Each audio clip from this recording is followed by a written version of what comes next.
Patingin ka na sa doktor. Opo. Anong sabi? May gasgas lang. Opo. Tapos nagpatingin ka na sa manggagamot. Opo. Lamig lang. Sa doktor Opo. binigyan ka ng gamot. Opo. Pero nakainom ka, dumi ka lang ng dumi. Opo. Tapos bagandang huli, hindi pa rin nawawala. Opo. Yun lang sinabi ng manggagamot na naman na pinunta mong albularyo tapos ka na sa doktor, di ba? Opo. Ang sabi niya ay isa ka daw nagkaroon ka ng lamig. Opo. Wala rin nawala. Nakakatulog ka ba hindi? Minsan nakakatulog po. Yan lang mas hindi mo sakit, yung tiyan mo. Yung sikmura po. Tsaka yung sikmura. Tapos lumalaki, Tsaka yung dito po. lumalaki yung tiyan mo. Hindi ka naman talaga buntis. Hindi man po. 1 month pa lang yan, mahigit. Opo. Sige, susubukan natin ha. Kung anong magagawa ko. Magtiwala ka lang sa Diyos at manalig ka lang ha. Sige, kalas. Tingnan mo, hindi ba kayo naawa dyan sa babae yan? Bata pa to. Kala ko nga buntis. Ang laki-laki ng tiyan. Parang ka, bakit ka mag-anak niya pala yung ginamot ng pong Nazareno malaking tiyan, no? Tapos yung biglang gumaling, no? Pinsan niya po. Ay, pinsan niya ba yun? Yung unang punta rito, kala ko, ano kayo gagawin nito? Magpapagamot, bet kaya laki ng tiyan. Yung pala, nakakain pala ng dasal. O, tapos bigla na lang pinagaling ng Diyos. Matagal din siya, umabot din siya ng 2 linggo. Pero isa-isang linggo lang siya pinababalik. Nagpinsan po sila. Tapos yung kasama niyang babaeng, yung 2 bata, kapatid niya, magkapatid. Lumiliit na yung tiyan nito, kanina botete ito. Ngayon, nagiging normal na. Meron pa wala na? Meron pa wala na? O, tatawagin. Mamaya nakita ka ko 7. Alam mo yung pangalan mo? Hindi. Hindi mo alam pangalan mo. Matagal ka na namamayapa. Sige. Hinto mo yung kamay mo para matapos tayo. Kung mo papakalaman, tumabi-tabi ka ng konti at matawag itong nasa loob ng katawan niya para magtuloy na tugbaling.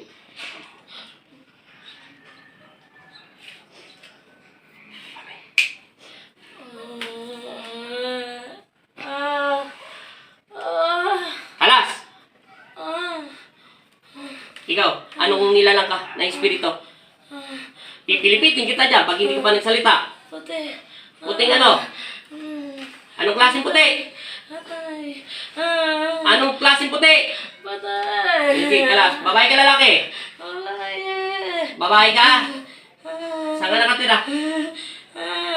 Saan? Kanina boses lalaki siya. Ngayon boses ka naman babae. Pero parang kang mahing magsalita. Anong kinamatayan mo? Alam mo?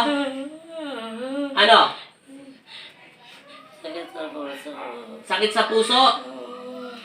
Alam mo kung ilang taon ka na namatay o ha? Matagal na, hindi mo na alam. 53. 53 years old ka namatay? 53 years old ka na. Yung namatay, may sakit ka sa puso, inatake. Saan ka banda nakatira sa lupalop ng Pilipinas? Paradosyon ko. Ha? Paradosyon ko. Saan yun? Paradosyon ko. Parado Siongko? Ano bang lugar yung Parado Siongko? Bisaya, Tagalog, Kapampangan, Sigurot, ewan. Kapampangan. Parado Siongko? Ano yun? Meron bang Siyongko po. Siongko? Papatang bataan. Papuntang Bataan. Sige, kalas.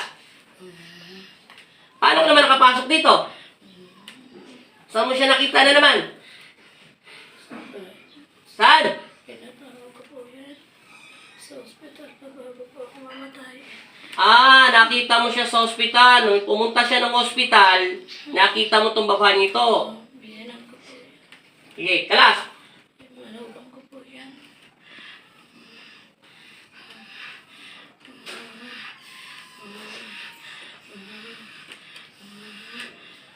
Kasasabi lang dito ni Magnetico, ikaw babaeng matanda, ay sabi niya, ikaw daw yung babaeng asawa ng taong ito.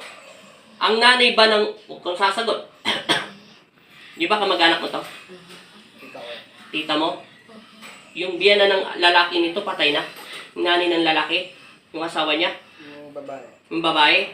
Kasasabi lang ni Magnetico rito, kapapasok niya lang sa utak ko, ikaw daw ay batay na babae.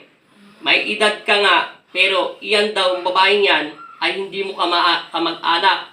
Pero yung asawa daw nito ay kamag-anak niya. Ikaw ba yung babae nito? Anong kailangan mo sa kanyang katawan lupa? Dasal po. Dasal. Sasabihin ko sa kanya pagkagising, kalasin niyo po yung nilalagay niyo sakit sa kanya sa puso kasi may sakit kayo sa puso kasi pati yung itong taong ito na epektuhan din, nagkakaroon din ng sakit sa puso. Kalasin niyo po muna yung mga sakit na nilagay niyo. Hindi ko sinabing nilagay niyo. Kasi pumasok kayo sa katawan ng tao na epektuhan yung physical at spiritual niya. Kalasin niyo.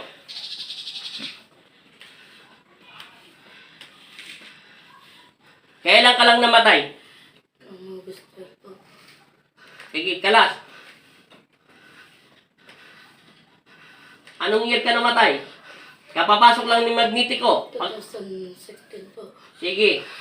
Kalas. 2016 ka lang namatay. 2016. Ubos ng ubos. Mamaya, isasabay kita doon sa namatay na matandang lalaking gumaganong-ganon yung kamay. Oo. May sakit siya ng marinism na nabangga daw siya ng motor na dalawang lalaki. Tinakbuhan daw siya. Tapos. Anak ko po yun. Sige. Anak mo rin din yun? Opo. Nabangga yung anak mo ng tricycle? Opo. Single po yun. Sakay niya po. May sakay po sa barkada po. Eh bakit pumasok ka rito sa manugang mo? Ano bang kailangan yung dalawa? Anong kailangan nyo? Dasal na po. Bakit hindi ka pinagdarasal lang yung anak? Mamaya, pag nagising tong manugang mo, ipagdasal yung anak, ipagdasal nyo yung nanay nyo. Pumunta doon sa simbahan, ipamisa, kumuha na magdarasal sa patay para makapagtahimik. Yung katawan ng manugang nyo. Awawa po to pag namatay. Pag namatay to, kawawa yung mga apo nyo. Kaya pala kayo, para kayong matanda. Tapos amoy patay kayo. Iniisip ko, bakit ganyan amoy mo? Parang hindi pa to bulok na bulok. Pero yung isa kanina nakipag-usap sa akin, parang malansang amoy dugo. Sige. Ako nang magdarasal sa inyo.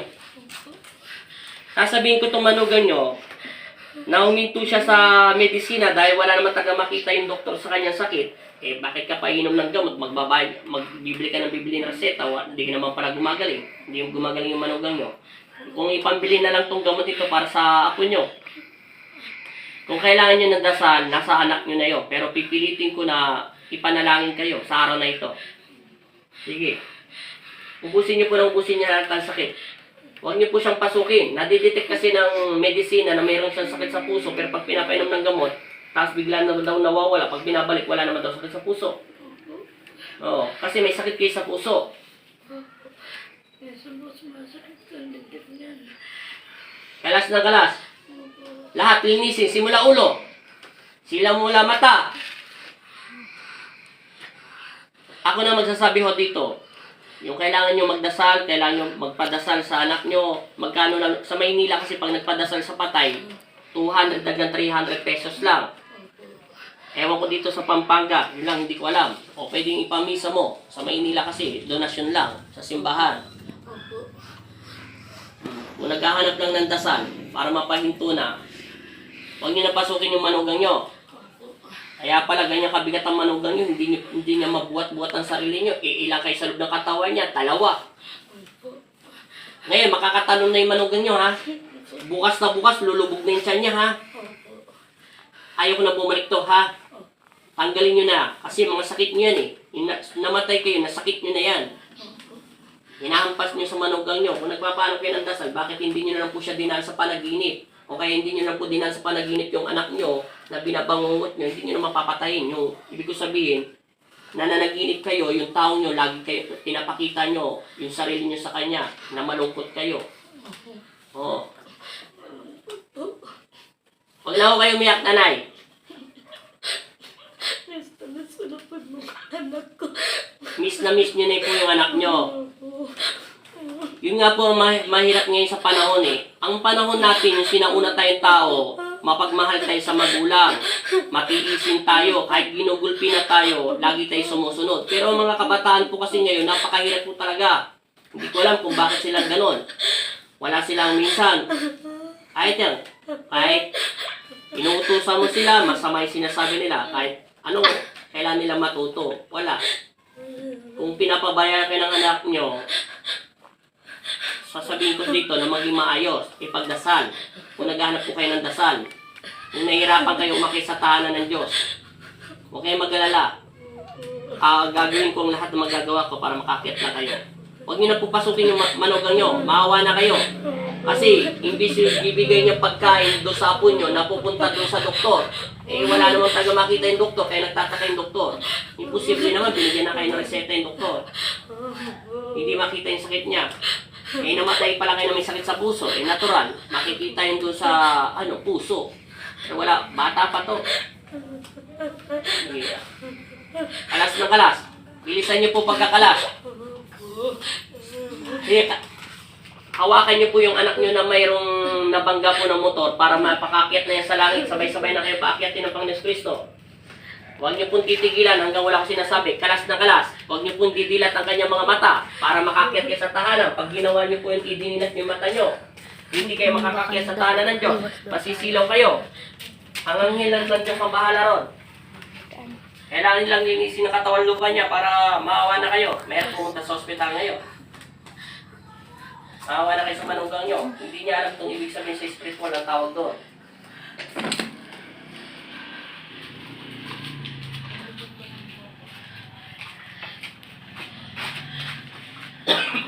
Lahat kang sino? Hindi ko na alamin ang pangalan nyo, ha? Ako na bahala.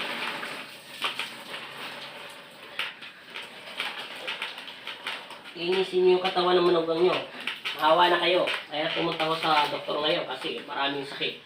Huwag niyo pong ididilat ang mga mata ng manugang nyo. Masisilaw kayo sa liwanag. Hindi kayo basta-basta makakakit hanggang hindi kayo nahawakan ng mga anghel ng Diyos. Kaya pala, parang may dugo, malansa yung lalaki. Tapos isa, parang kailan lang ito namatay. Sige. Gagaling na ho yan. Hindi na ho sasakit yung tiyan niya. Lumiit na yung tiyan niyo. Wala na po siya sakit sa puso. Kasi, gahanap kasi ng dasal. Hindi, huwag niyo na ho sabihin yung pangalan niyo. Alam ko na yan.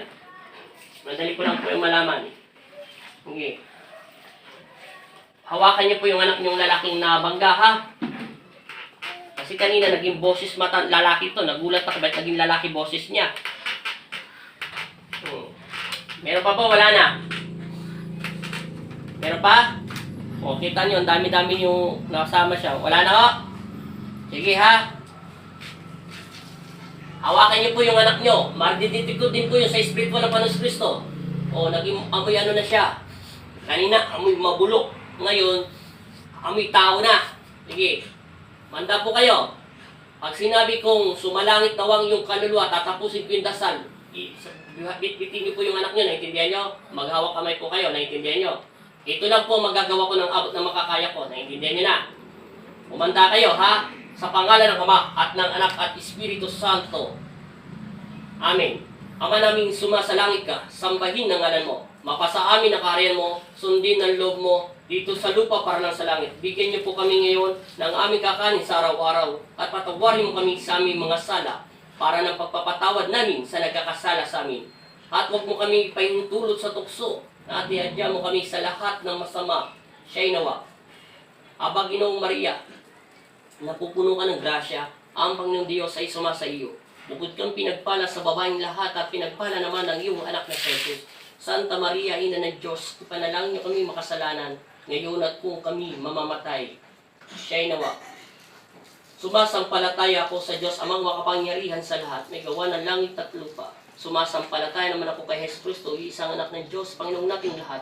Nagkatawan tao siya lalang ng Espiritu Santo, ipinanganak ni Santa Maria Virgen. Poncio Pilato, ipinako sa...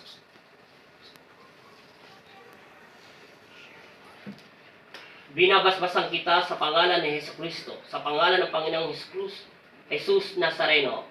Binigyan ako ng pahintulot na basbasan kayo upang kayo ay maluwalhati at tanggapin sa tahanan ng Diyos. Tinatawag ko si Rafael at ang karangin upang bitbitin ang mga anghel na ligaw na kaluluwa na ito, upang manatili ito kay San Pedro o sa tahanan ng ating Ama na sa langit. Sumalangit nawa ang inyong kaluluwa. Amen.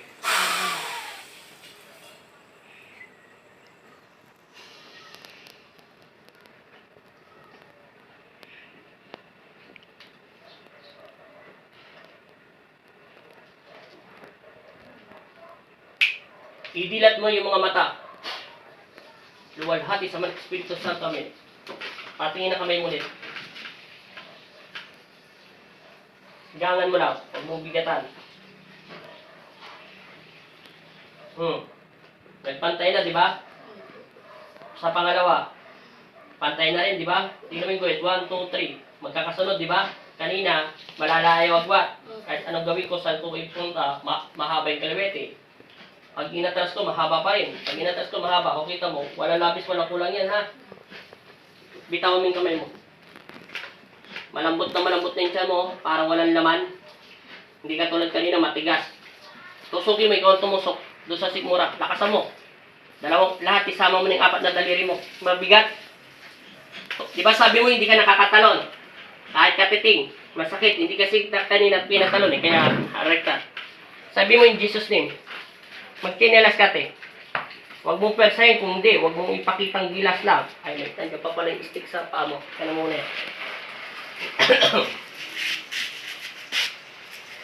Doon ka banda.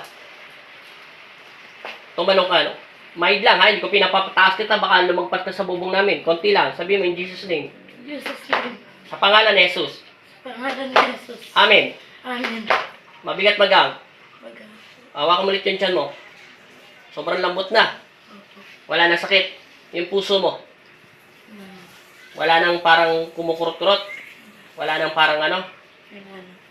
Magdasal ka at manalig ka at manampalataya. Hindi ako ang magpapagaling sa'yo.